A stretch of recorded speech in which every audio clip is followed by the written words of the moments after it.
Bueno, ya se comienzan a conectar nuestros amigos foristas aquí a través de mi página Andrew Albert Chardón, página oficial, mi fanpage en Facebook para todos los que siempre han estado siguiendo nuestras publicaciones, nuestros trabajos y bueno, los asuntos que tratamos acá todas las semanas y prácticamente todo el tiempo que tenemos oportunidad de comunicarnos, de conectarnos con toda esa gran cantidad de gente que siempre tiene intereses bueno, especiales. No todo el mundo tiene exactamente los mismos gustos, cada mundo es una cabeza o cada cabeza es un mundo, definitivamente.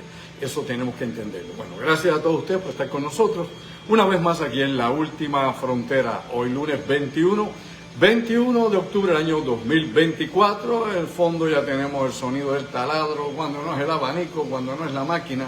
Sepa usted, estamos acá en medio de la acción del trabajo, así que muchísima gente haciendo labores. Así que no podemos hacerlo perfecto, simplemente en el medio ambiente en que estamos. Pero bueno, vamos directamente a los asuntos que nos traen hoy acá, precisamente desde la cava de Vaca Brava, de York, en Caguas. Buen vino, buena bebida, buena comida, así que ponte al día.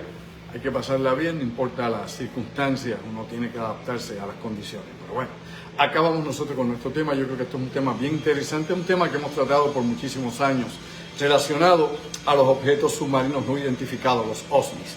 En la actualidad, pues esto ha ido evolucionando desde el punto de vista de analizar, ¿no?, las historias que se cuentan, e inclusive los encuentros que han ocurrido en alta mar, en las costas de diferentes países, y esto especialmente habría que también tocar el punto de vista de qué ha pasado en las costas de Puerto Rico, que es desde donde comenzamos esta transmisión, pero obviamente prácticamente en todo el mundo ha habido algún tipo de avistamiento submarino sobre el mar, bajo superficie, o inclusive lo que más común se ha dado siempre han sido los objetos voladores no identificados, los que se ven en el cielo, estos fenómenos que ahora le llaman FANI, los UAPs, como también se le llama en inglés, y toda esa nueva forma o manera de supuestamente empezar a analizar todos los datos que llegan de las fuentes militares que alegadamente pues siguen reportando estos avistamientos en zonas que son restringidas, en áreas de maniobra y sobre definitivamente instalaciones de los Estados Unidos y de otros países. Esto no es nuevo, esto es un tema que siempre ha sido recurrente, ha estado ahí. Aquí lo importante es la manera, la seriedad, ¿no?, y lo objetivo que se puede hacer analizar estos temas. No buscar el lado amarillista, sensacionalista, o inventar lo que no se sabe, o añadirle a las historias, o sacarlas de contexto, o meramente crear algo de la nada, o tergiversar los hechos. Lo importante aquí es tratar de seguir una línea no solamente lógica, sino que pueda ser efectiva en el momento de poder someter, ¿no?, esto al método científico para analizar, ¿no?, los datos, o inclusive las narraciones que nos dan los diferentes testigos que hemos podido entrevistar nosotros en particular en los últimos años. Testigos en diferentes áreas del litoral de Puerto Rico, la costa oeste, este, norte, sur, bueno, los 4 puntos cardinales de la isla. No solamente personas que cuentan ver fenómenos evolucionando en el cielo, sino también los pescadores y personas que están pasando un rato recreativo en las playas y alegadamente pues tienen un tipo de encuentro o avistamiento de esta índole. Voy a comenzar con lo siguiente. Antes de entrar en datos históricos, con asuntos que tengan que ver con la situación militar dentro de todo esto, que tengan que ver los objetos submarinos no identificados y la nueva forma de llamar a esto desde hace unos años para acá, vehículos transmedios o objetos transmedio quiere decir que pueden ser aéreos, anfibios o espaciales, o submarinos. Anfibios, pues lógicamente del agua a superficie, luego en el aire, y del aire fuera de la atmósfera. Transmedio, cambiando de medios, ¿no? El medio acuático, el medio atmosférico, lógicamente más allá de la atmósfera. Así que desde ese punto de vista, entendiendo la definición bien simple, pues es como se ha clasificado en la actualidad a estos objetos submarinos no identificados. Los OVNIs pues se convierten ahora en transmedio, en TM, objetos TM, transmedio. Pero bueno, esto es importante que le demos seguimiento, y quiero comenzar con una pequeña anécdota que tuve hace unos años. Quiero compartirla con usted, un poco de café que lo puse acá para poderlo traer acá arriba. Y es lo siguiente: para allá, para el año 2004, yo me encontraba en una fiesta, ¿no?, una fiesta de cumpleaños que se estaba haciendo en el condado, acá en San Juan, el área obviamente turística del condado, en uno de los muchos negocios que tienen una terraza al mar, ¿no?, hacia el mar, específicamente hacia el Océano Atlántico, que es la área oceánica al norte de Puerto Rico. Estando allí estábamos compartiendo con un amigo español, un norteamericano, otro puertorriqueño, y había una joven que no recuerdo exactamente el nombre de ella, pero estaba con nosotros allá en este grupo. La muchacha era de acá de Puerto Rico también, platicando sobre todo un poco, ¿no? La vida, los gustos y las tantas cosas que pueden surgir, ¿no?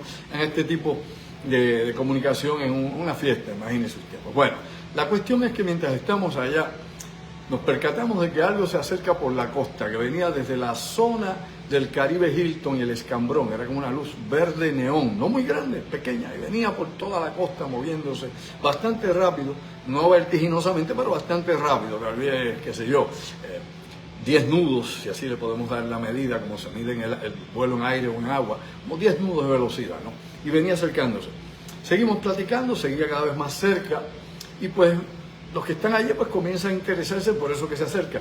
En un momento yo pensaba que era de estas personas que corren, hacen jogging por la noche y se ponen, en aquella entonces, ¿no? En el 2004, 2005 había la moda aquella de ponerse como unos collarines fluorescentes y la gente pues corría con esos collarines fluorescentes. Yo que a lo mejor era alguien que viene corriendo por la playa, pero obviamente me estaba un poco raro porque lógicamente del área del Caribe Hilton al condado no hay playa, lo que hay es el puente. Pues bueno, la cuestión es que pasa por ahí, sigue por la orilla, por el agua, por la orilla, y cuando ya está llegando frente a nosotros, a escasos metros, yo diría más o menos 15 metros, que era la distancia que tenía la costa, ¿no? Donde rompían las olas, estaban bajitas las olas allí en el condado, pasa este objeto. Era un objeto, no era una persona lloviendo, era un objeto con la forma de una bola de fútbol americano, más o menos un poco más grande que la bola de fútbol, color neón, y no hacía ningún sonido, iba como a 10 pies de altura sobre la orilla del mar. Pasa frente a nosotros, todo el mundo se queda mesmerizado con aquello, sigue la ruta por toda la costa del condado hasta que se pierde, y todo el mundo se voltea a preguntarme a mí qué era aquello. Bueno, obviamente yo no sabía qué era. Un objeto volador no identificado, un objeto submarino no identificado que salió del mar y estaba, qué sé yo, bordeando la costa. Vaya a saber Dios qué era. Nadie sabría hoy en día lo que es, ni yo lo sabía en aquel momento, aunque yo haya investigado esto desde principios de los años 70, pero era la primera vez que oía algo en particular. En el 2004, hay que aclarar, no habían esos drones que usted ve ahora. No, póngase al día. No había ningún drone, no habían drones que se vendieran al público y usted veía gente por ahí jugando con drones, tomando fotos o videos de drones en el 2004. Obviamente habían drones militares, pero no era ese ni el tamaño ni la forma, y aparte de que esto era silente, todos los drones hacen ruido por los abanicos, los motores que tienen de abanicos, sean los grandes o los pequeños. Se parece mucho al sonido que hacen las abejas cuando pasan o están cerca de uno. ¿Lo recuerda? Pues bien, esto pasa frente a nosotros, sigue y se pierde. Cuando me preguntan, yo digo, bueno, yo sé exactamente lo mismo que ustedes, he sido un testigo de algo que no puedo explicar en estos momentos. Si quisiera yo acá, qué sé yo, equilibrar alguna cosa, tratar de entender algo, pues yo diría que es un scout, un explorador de qué o de quién, lo desconozco, nadie lo sabe. La mayor parte de la gente que estudia estas cosas casi siempre gusta tener alegada y supuestamente una respuesta como si supiera.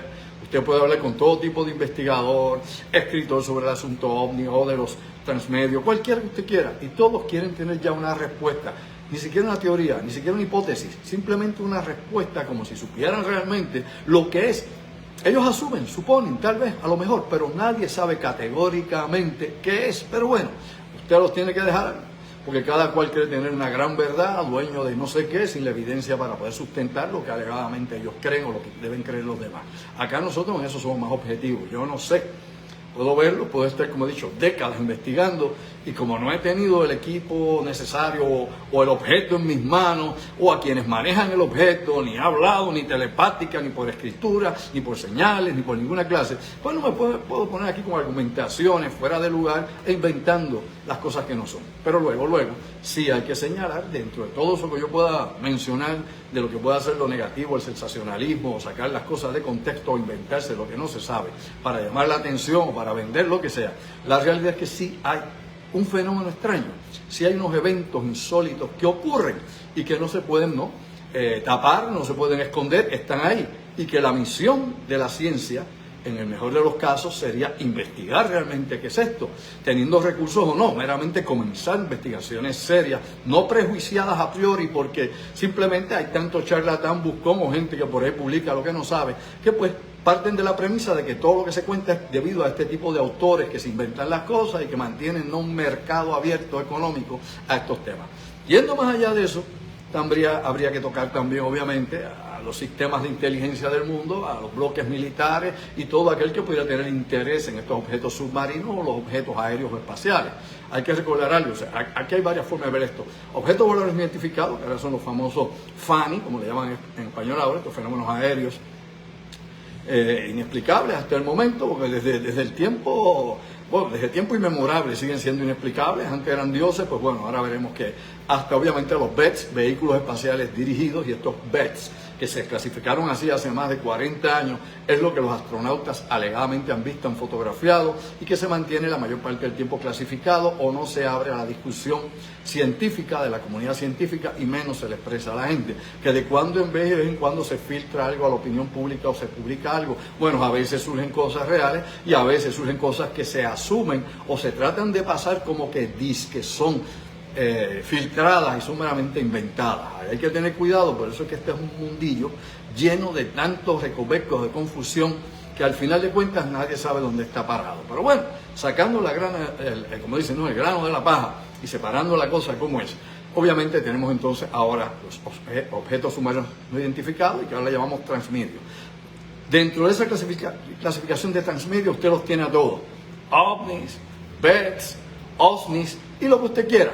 Todo cae ahí, ¿no? Es como un gran archivo y en esa caja usted tira las cosas y las guarda ahí. Aparentemente ahora todo corre en lo mismo.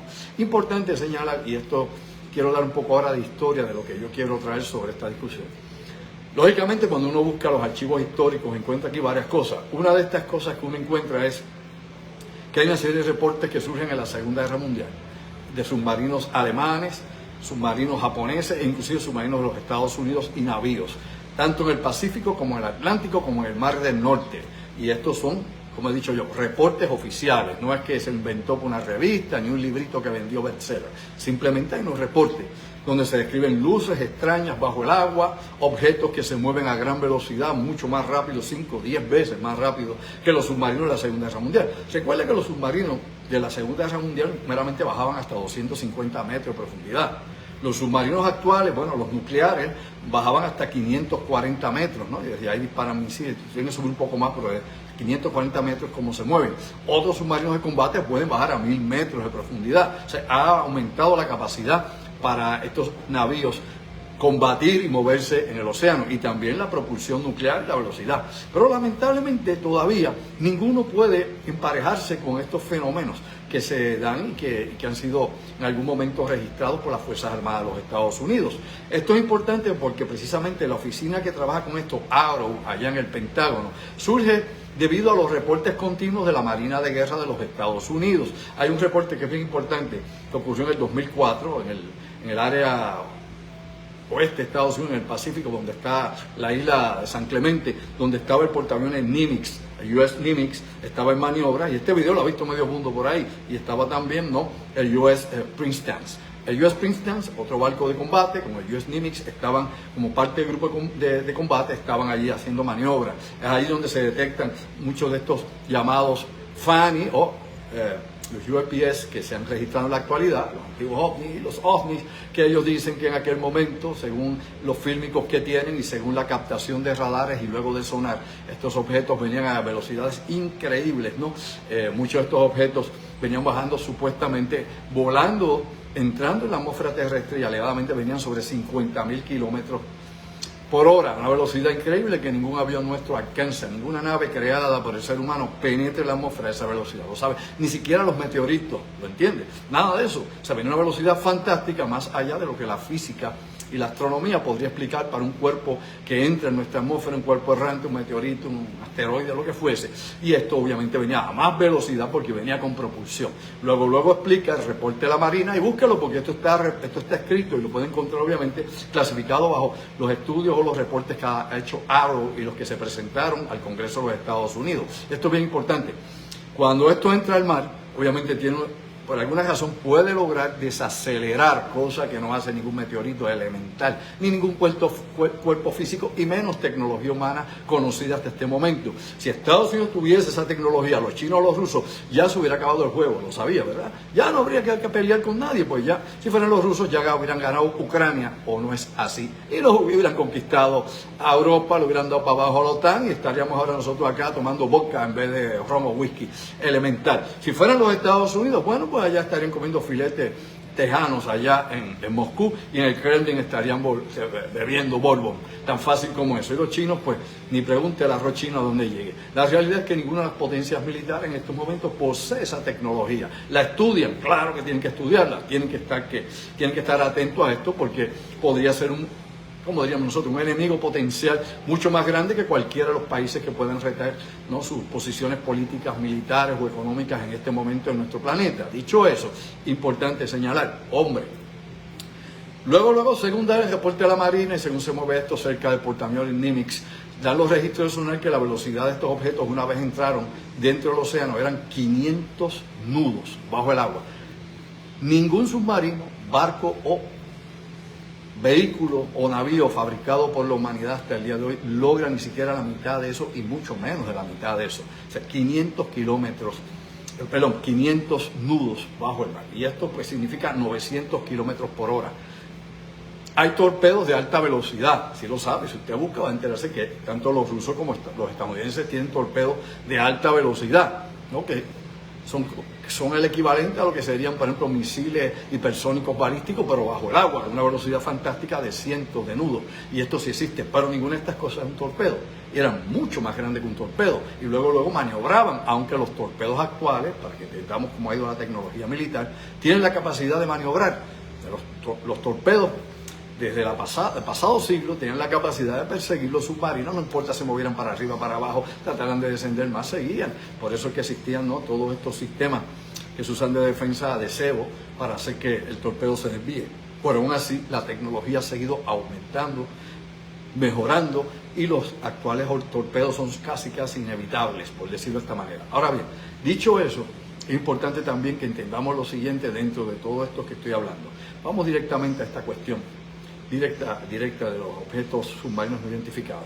Hace ya muchos años, para el 1 de marzo de 1971, el US Stropan SSM-674, era un submarino de clase Stalin o Esturión, detectó uno de estos objetos, o varios de estos objetos, precisamente transmedio, moviéndose obviamente rápidamente, y sobre los objetos indicaba el sonar, según daba la métrica, este submarino estadounidense que estaba a cargo obviamente de Dean Reynolds. Dean Reynolds era el capitán de este submarino, este US Stropan Stalin.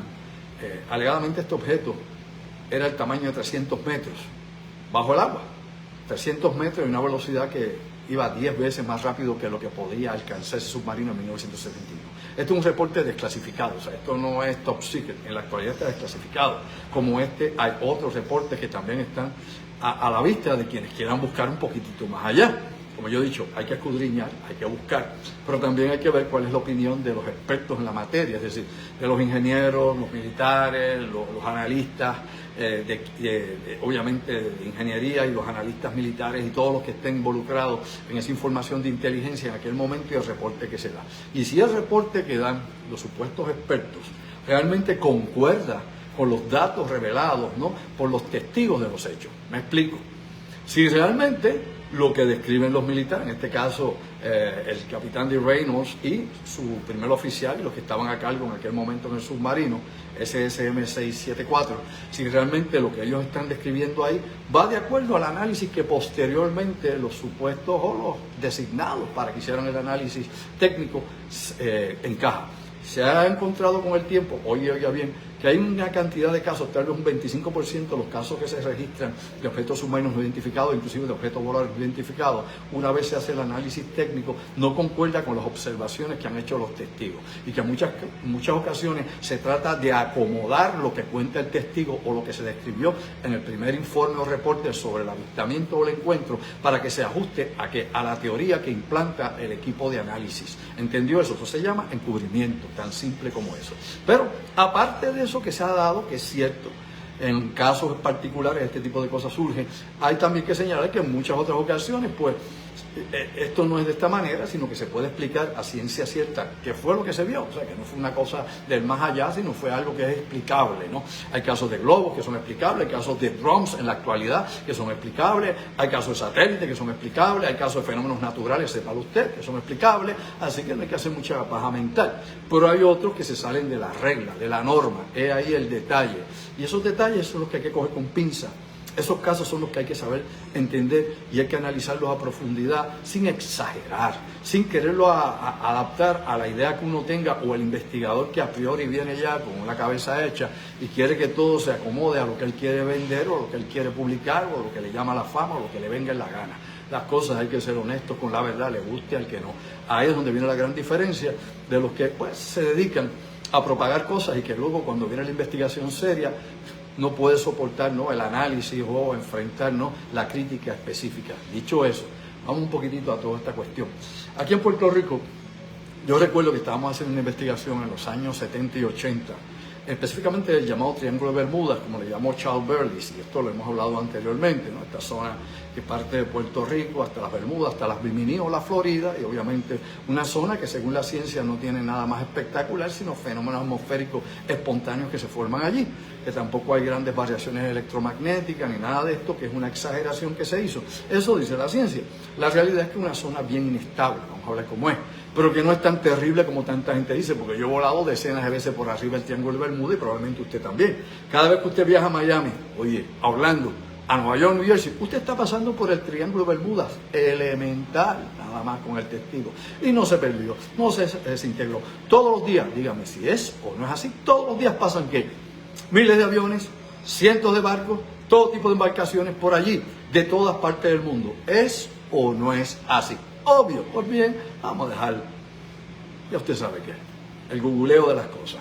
Así que, sabiendo eso, hay que entonces coger los casos que se registran ahí, no solamente de desapariciones, sino también de apariciones y sobre todo de observaciones de cosas anómalas en la atmósfera o en el océano. Pues bien, vamos un poquitito acá a Puerto Rico, una de las cosas que hace muchos años nosotros hicimos, trabajando sobre estos asuntos que nos llamaban mucho la atención. Y los pescadores, algunos de los que hablaron conmigo hace unos años atrás, en el pasado siglo, los años, por ejemplo, 70, 80, 90, donde yo dedicaba más tiempo a este tema, desde el 2000 para acá, pues yo he cambiado mucho el enfoque, me he dedicado más a la cuestión tanto de las llamadas conspiraciones, entre comillas, obviamente las operaciones del gobierno secreto y otros asuntos y temas que se supone pues se mantienen encubiertos y que obviamente el gobierno, sepa usted, reacciona a eso. Me explico. Con los ovnis al gobierno le importa un pepino angolo, si es que le diga que no, ese está borracho más bien. Le importa un pepino angolo lo que pasa en Puerto Rico. Nada. O sea, aquí el FBI no arresta, no interroga, no te siguen por eso. Por amor a Dios, yo conozco a todos los que han investigado esto aquí por décadas. Y no, güey, Felipe, no invente que no va. Pero si usted se mete en otras cosas que puedan crear un cambio social, un cambio paradigma mental, que pueda afectar la posición política de Puerto Rico y su relación con los Estados Unidos, que afecte las instalaciones militares, ¿no?, las operaciones militares, las bases de inteligencia en Puerto Rico y todo lo que tenga que ver con ese aparato de vigilancia electrónica, usted está frito. Y yo para eso sí tengo la evidencia y no es que yo digo, es lo que es, punto. Nos guste o no, esté yo o no esté yo, quien sea que investigue va a encontrar precisamente eso, que ha sido como siempre la premisa que hemos traído al principio. Y adelantándonos al tiempo, llevamos muchos años trabajando con ese asunto. Dicho eso, hay una diferencia entre esa cosa y esa. Yo me he dedicado a esta otra. Aquello pues siempre que amerite una investigación seria, que aparezca evidencia de alguna forma, pues obviamente vamos y cooperamos o tratamos de aportar algo inteligente, no es a lo mejor tal quien sabe. Pero en este otro ámbito, de todas estas otras operaciones que se hacen en Puerto Rico, secretas o clandestinas, y de cómo Puerto Rico tiene un papel y donde dentro del esquema militar y de inteligencia, y que la evidencia está ahí, las instalaciones están ahí, y no es para perseguir extraterrestres ni marcianos, vamos a dejarlo bobería, es la realidad geopolítica de Puerto Rico. Eso es lo que hemos dedicado muchos años. Pero eso, en algún momento, sepa usted, se relaciona con la cuestión de los UAPs, con los ovnis, con los FANI y con los OSNI, en alguna medida en todo ese enorme esquema, si uno pica eso como si fuera un bizcocho o una pizza, hay un pedazo, un segmento que se relaciona con estas cosas, ¿ok? Y específicamente en zonas operaciones militares, como pudo haber sido Vieques en su momento, Rupert Roads, Rainey en su momento, otras zonas de Puerto Rico neurálgicas para el aparato militar y de inteligencia de Estados Unidos, donde la incidencia de observaciones de objetos submarinos y objetos aéreos era mayor. No es que era todos los días que bajaban a beber café o a hacer un palo o beber cerveza fría allí, por amor a Dios, boludo, no. Es que obviamente en el porciento de posibilidades que había, pues había una zona donde sí había más avistamientos. No era todos los días, todas las semanas y todos los meses, eso es una exageración total. Era obviamente cada cierto tiempo y no era cíclico porque no se conocía un ciclo o un ritmo que esto siguiera, no un calendario, era espontáneo y ocurría en algunos momentos, no siempre cuando ocurrían maniobras, y es la verdad, y no siempre cuando no ocurrían, así que nadie controlaba, ¿no?, el cómo y el por qué estos fenómenos eran visibles o detectables por radar como ocurría en Aguadilla, o como ocurría obviamente en cuestión de observación naval de operaciones en la región de Vieques y Rupert Roads, en Ceiba. Dicho eso, que lo he investigado hasta la saciedad, todo esto en el terreno, con exmiembros de la Marina, como otro personal también que ha estado destacado en estos lugares, pues hemos hecho un trabajo longitudinal largo sobre esto, que incluso es parte de las cosas que hemos presentado en las conferencias Top Secret, por eso han sido un palo, sold out, por eso es que se llenan y la gente ve lo que hay allí, ve que no es cuento, que no es un puntito, que no es una manchita, que es aquel que estaba trasnochado, la evidencia, ahí le gusta que no. Y la cuestión es que la gente despierte y busque, y siga buscando y aporte a esa realidad que es la que está ahí en el perímetro, que no quiere que conozcamos, pero que va más allá de pensar en duendes o más allá obviamente de pensar, qué sé yo, en el estatus político y la politiquería local. Aclarado eso, para que nadie se me confunda en el camino, porque suena duro, pero hay que hablar como es, a calzón quitado. Esto es bien importante. Yo recuerdo de buenos amigos allá en la región de Laja, con los pescadores, tenía Froilán López, que ya murió. Froilán fue, obviamente, ¿cómo diría yo? Este líder, ¿no? Este guía espiritual para los pescadores de la Palguera, era el que organizaba a los pescadores en la Palguera, era un hombre muy inteligente. Froilán tuvo varias experiencias en el mar con objetos submarinos y con objetos voladores no identificados, o al final de cuentas los objetos transmedios.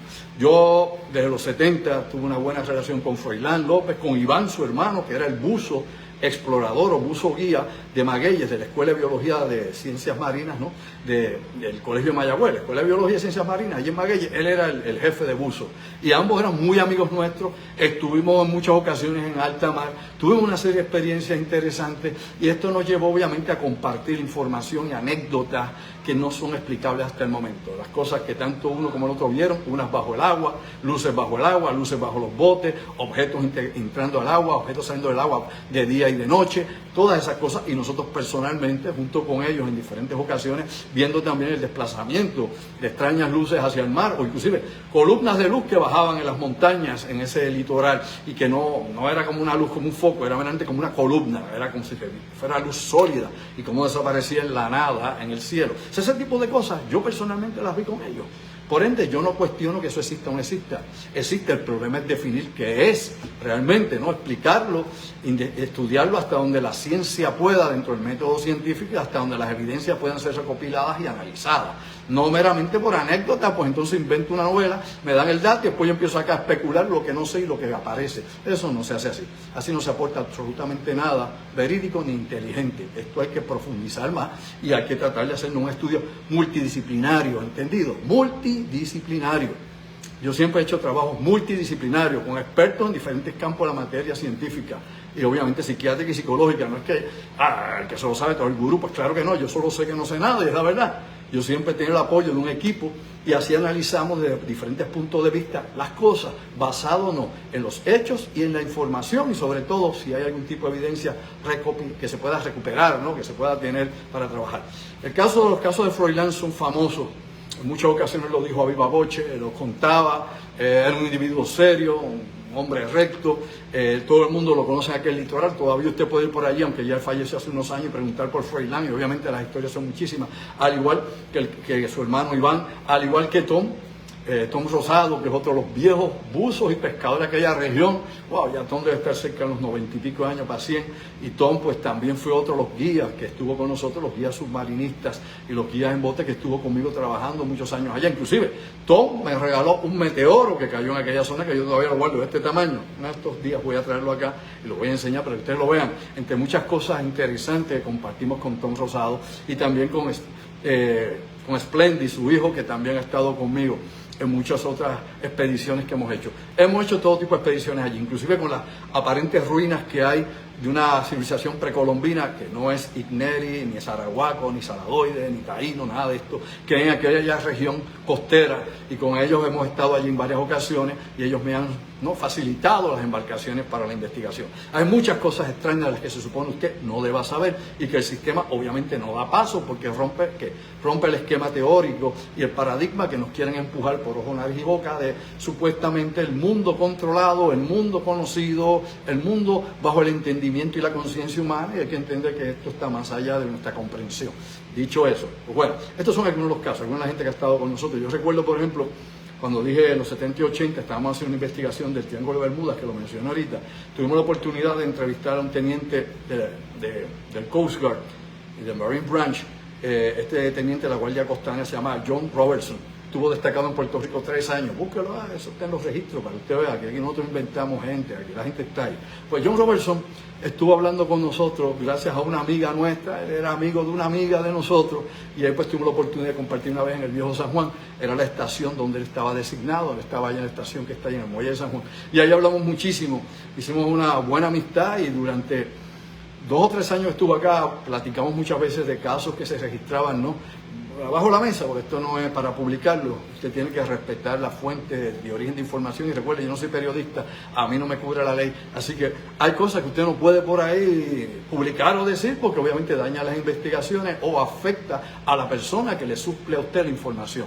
Dicho eso, pues bueno, John, que ya está retirado hace más de 25 años del Navy, ¿no?, del Coast Guard de los Estados Unidos, al igual que mi amigo Rafi Acosta, que fue oficial de comunicaciones, y otros más que han estado en diferentes casos, pues lógicamente nos contaba que había una serie de casos interesantes y extraños que sucedían en las costas de Puerto Rico, que en muchas ocasiones ellos tuvieron las campavías de ellos, sus helicópteros también tuvieron algún tipo de avistamiento o algún tipo de búsqueda de cosas que no aparecían y que aparecían en el sonar o en el radar, y de gente que pues desapareció luego de que algo aparentemente se acercaba a los botes, etcétera, etcétera, y otros testigos que sí sobrevivieron y pudieron ver algunos fenómenos, algunos eventos insólitos de esta naturaleza, como los ovnis o otras cosas más, y que inclusive el Coast Guard estuvo en el lugar luego que fue a rescate, luego que los motores se apagaran, y ese es un caso muy interesante frente a las costas de Vega Baja, y ese se llama el caso de los Morales, y ese es un caso que tenemos dentro de la bibliografía que estamos haciendo para hacer un libro más adelante, de casos obviamente, ¿cómo diría yo?, con mitos versus realidad, casos reales vis a vis casos creados. Y aquí pues vamos a hacer una cosa bien interesante cuando esto salga obviamente a la luz pública y la gente caiga en conciencia de saber dónde están los hechos de la evidencia, qué sí y qué no. Y ahí te vas a darse cuenta qué es lo que realmente hay, si es que hay algo. Dicho eso, obviamente hay un archivo que se llama el archivo invisible. El archivo invisible que tiene el Navy se llama el On the Blue. El archivo obviamente que tenía, o el programa que tenía la Fuerza Aérea, era el Blue Book. Pues On the Blue es precisamente lo mismo que el Blue Book, pero On the Blue pertenece a la Marina y ahí se lleva, ¿no?, todo el registro de todas las cosas que han estado ocurriendo con submarinos, aviones, barcos, inclusive en bases o estaciones navales en diferentes partes del planeta. Hay también un programa que se llama Epsilon. Hay una serie de programas que supuestamente existieron y Epsilon es uno de ellos. Entre esos programas pues usted tiene MJ-12, que nunca ha habido evidencia de que existió, y en el Ejército no hay un archivo oficial, ni en el Pentágono, ni en la Biblioteca del Congreso que diga que está ahí, pero obviamente en el colectivo popular y en la, ¿qué diría yo?, en la bibliografía escrita y en toda la literatura sobre estos fenómenos, pues se habla del MJ-12. Cada día se habla menos de eso porque cada día se sabe que no es cierto, pero bueno, déjelo ahí. Creó toda una leyenda urbana increíble y moderna. Luego tenemos también obviamente el proyecto Aquarius, otro de los proyectos que supuestamente y alegadamente existían pero sin evidencia. A este le pueden añadir el proyecto Rainbow, que era el que hablaban del evento obviamente del experimento Filadelfia, entre comillas, que tampoco hay mucho. En Rainbow sí aparece un registro en el Navy, pero no es sobre el experimento Filadelfia. El proyecto Rainbow tiene que ver con sistemas metálicos magnéticos para detectar minas de combate en el océano. Pero bueno, hay muchas cosas más de las que se supone la gente debería saber, pero no sabe, y otras que no deben saber. Dicho eso, entre esos proyectos pues aparece precisamente Epsilon, y alegada y supuestamente el Epsilon es un proyecto para intercambiar información entre los países más adelantados. Me explico, entre las superpotencias, y esto viene desde el pasado siglo, de la década de los años 80 hasta la actualidad. Este intercambio de información no fue en los 60, no fue en los 70, en los 50, supuestamente en los años 80 se logró un acuerdo entre los principales países, tanto de la OTAN como del llamado Pacto de Varsovia, de países obviamente en zonas del Indo-Pacífico, del Pacífico, del Atlántico, del Caribe, del Mar del Norte, donde quiera que fuese, para estar recopilando información y compartiendo esa información. Hasta el día de hoy hay una larguísima cantidad de cosas que yo he podido leer sobre este proyecto Epsilon. Yo no puedo cortarme la mano ni jurar que es cierto, no me atrevo, a asegurar nada de lo que ahí se dice, pero entra, como he dicho hace un momento, dentro de la historia del MJ-12, del Aquarius, de Rainbow y de otros más. Pues ahí tiene Epsilon también para que lo ponga en esa columna. Aparte de todo eso que hemos hablado hasta ahora, claramente hay otras cosas que son bien importantes que señalemos y conozcamos sobre todo esto. Usted sabe que, me quedan 2 minutitos más, yo creo que vamos a tener que hacer una segunda parte de esto. Usted sabe muy bien que mucha gente especula, y entre ellos yo podría especular también, de que supuestamente podría haber una inteligencia desconocida en los océanos, debido a que básicamente es la mayor parte que tiene el planeta, 3/4 partes agua en superficie, es más la materia, es más la masa de la Tierra, pero bueno, en superficie, y prácticamente solamente el 10% de toda esa masa submarina, del fondo marino, ha sido cartografiada, por sonar, barrida por sonar. El 90% es desconocido. Sabemos hasta el día de hoy que hay varias zonas sumamente profundas, tanto la que hay al norte de Puerto Rico, lo que era la fosa de Milwaukee, la fosa de Puerto Rico, y lo que obviamente son las Marianas, allá cerca de Japón, las Islas Marianas, donde allá pues, usted podría descender hasta 11.000 metros.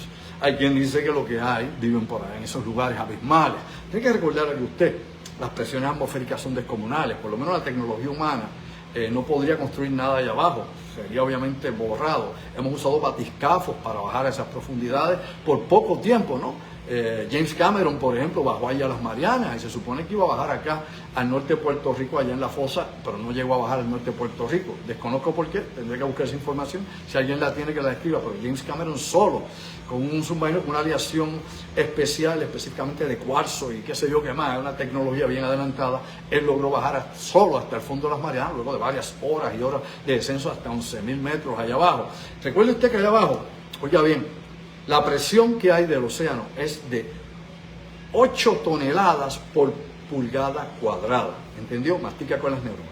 8 toneladas por pulgada cuadrada. ¿Okay? O sea que a ti te va a comprimir como si fueran decenas de elefantes encima de ti, te van a aplastar. O sea que obviamente no puedes subir. O estallas o te aplastas. Así que obviamente allá abajo los seres humanos no poseemos el conocimiento, la tecnología y la capacidad, inclusive biológica, para poder subsistir en esas profundidades. Pero nos dicen que probablemente, si hay unos visitantes o estos fenómenos que se dan de objetos transmedios, su base de operaciones está ahí abajo. Hay un largo registro también, y oiga bien, y busque, no se me quede creyente, sea también analista, sea crítico y sea investigador. Hay plataformas que se construyeron, sepa usted, desde la Segunda Guerra Mundial, ¿para qué? Para abastecer submarinos en el Pacífico, inclusive en el Atlántico, lo sabía. Esas plataformas, la mayoría están en desuso, casi todas. Algunas tenían combustibles, tenían otras cosas que necesitaron submarinos para poder mantenerse por mucho tiempo. Recuerde bien que durante la Segunda Guerra Mundial y básicamente hasta los años 60 y 70, aunque ya tenemos el Nautilus, que fue el primer submarino que utilizó energía nuclear, un reactor nuclear, que pasó hasta el Polo Norte, pasó por abajo de los hielos, etcétera, etcétera. La mayor parte de las flotas, no fue hasta los 60, 70 en adelante, de los Estados Unidos, no tenían propulsión nuclear. Por ende, necesitaban de estas estaciones marinas para cargar combustible y otras cosas más para poder mantenerse más tiempo en patrulla. Dicho eso, que no siempre eran los barcos cisterna. ¿Por qué? Porque si el enemigo lo está buscando usted con satélite, obviamente va a localizar el barco cisterna, va a localizar el submarino y va a saber dónde está el submarino. Y aquí todos deberíamos saber, la estrategia o el avance táctico de un submarino es que no es detectable, no es visible. Por eso también hay que añadir lo siguiente. Mucha gente cree que los satélites por ejemplo, de Google puede ver el fondo marino. Eso es un cuento. ¿Quién le dijo a usted? ¿Qué ignorante puede tener eso en la cabeza que sepa algo de algo, dos dedos de frente? Ningún satélite, oiga bien, civil tiene la capacidad de profundizar y ver el fondo marino. Primeramente porque a los 1000 metros de profundidad, sepa usted, mi amigo, si tú sepa, ya no se ve nada porque no hay luz visible, es luz detectable. Ni infrarroja, ni ultravioleta, ni nada. ¿Lo sabía? Bueno, vamos a educarnos. Y obviamente después de los 5000 metros no pida más, que por allá no profundiza nadie. Por eso, básicamente, dígame si eso no es así, no se ha podido estudiar el 90% del fondo oceánico ni hacer una cartografía. ¿Por qué? Porque si de satélite pudiéramos ver todo el fondo marino, y vamos a hacer una carta marina de navegación como se hace con el planeta Marte, elemental, o la Luna, pero al tener esos océanos enormes y esas profundidades, ¿no? De hasta 11.000 metros, es decir, 6, 7 millas allá abajo más, usted es incapaz que el submarino con la física óptica que tenemos en la actualidad pueda penetrar más allá. Por eso hay que tener cuidado. Inclusive, para que sepamos lo que hay, la misma tecnología LIDAR tampoco entra ahí, lo sabe. Vamos a hablar como es. Hay que entender cuáles son las limitaciones físicas y de la tecnología. Así que están allá abajo. Lo que hay allá abajo no lo vemos. Por eso es que allá para el año 2000, usted sabe que al suroeste de Cuba, por allá por Pinar del Río, alegadamente se encontró una ciudad que le pusieron Mega, una ciudad que encontraron unos investigadores canadienses y que luego pues se añadió a ellos también un investigador cubano. En el 2000 lo registraron con un sonar y en el 2001 con un submarino. Pero bueno, de estas cosas vamos a hablar más adelante, de los transmedios, los ovnis y otros asuntos más, dentro de las cosas que podemos por aquí no divulgar. Y antes de irnos quiero darle las gracias a toda esa gente que estuvo con nosotros, que llenaron tope a tope el Teatro Yagüez, sold out. Gracias como siempre. Ahora regresamos el 2 de noviembre. Oye, el 2 de noviembre estamos acá en Bellas Artes de Santurce con Top Secret 2.0 Upgrade, impactante. Más información que la primera vez que hicimos hace un mes atrás. Más información para que usted vea que seguimos obviamente recopilando datos de la más interesante, analizándolos y sobre todo divulgándolo a la gente y que usted verifique. Porque no es creer algo que no se pueda verificar. Todo lo que exponemos para verificación. Así que los espero el 2 de noviembre en Santurce, Bellas Artes Santurce, 2 de noviembre sábado, 8:30 de la noche, 3 días antes, mi madre de las elecciones, Dios nos coja confesado. Los boletos, molusco.com o en la boletería de Bellas Artes de Santurce. Para Orlando, por ahí vamos también, para Orlando, mis amigos, molusco.com, los boletos, ahora o nunca. Así que los dejo aquí hasta el miércoles a las 7:30 de la noche, empezando en voz alta. Esto tiene una segunda parte.